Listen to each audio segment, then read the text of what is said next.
Hi అండి, welcome back to our channel Lakshmi's వంటలు. ఈరోజు మన వీడియోలో యాపిల్ హల్వాని చాలా సింపుల్ అండ్ టేస్టీగా ఎలా ప్రిపేర్ చేసుకోవాలో ఈ వీడియోలో చూసేద్దామండి. ముందుగా 2 యాపిల్స్ తీసుకొని వీటిని కట్ చేసుకుందాము.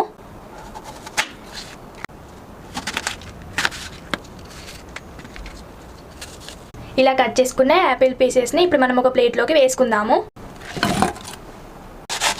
యాపిల్ పీసెస్ని ఇలా తురుముకోవాలండి.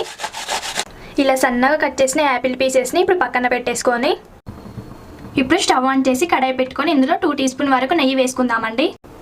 నెయ్యి పూర్తిగా కరిగిన తర్వాత ఇప్పుడు ఇందులో 5-6 జీడిపప్పు పలుకులు వేసుకుందాము. ఇలా దూరగా వేపుకున్న జీడిపప్పు పలుకుని మనం ఒక గిన్నెలోకి వేసుకుందామండి. మనం ముందుగానే తురిమి పెట్టుకున్న యాపిల్స్ని ఈ నెయ్యిలోకి వేసుకోవాలండి. మంటను లో ఫ్లేమ్లో పెట్టి 2-3 నిమిషాల పాటు ఇలా కలుపుతూ బాగా ఉడికించుకోవాలండి.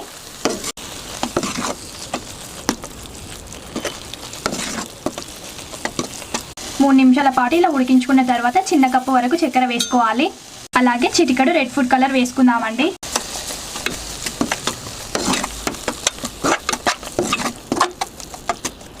ఇప్పుడు ఇందులోకి మంచి ఫ్లేవర్ కోసం 1 టీ స్పూన్ ఇలాచి పౌడర్ వేసుకుందాము. అలాగే మనం ముందుగానే వేయించి పెట్టిన జీడిపప్పు పలుకులను వేసుకొని ఒకసారి బాగా కలుపుకుందామండి.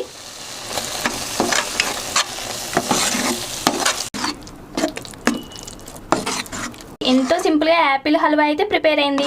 మరిన్ని వీడియోల కోసం మన ఛానల్ని లైక్ చేసి సబ్స్క్రైబ్ చేయండి. Thank you for watching this video.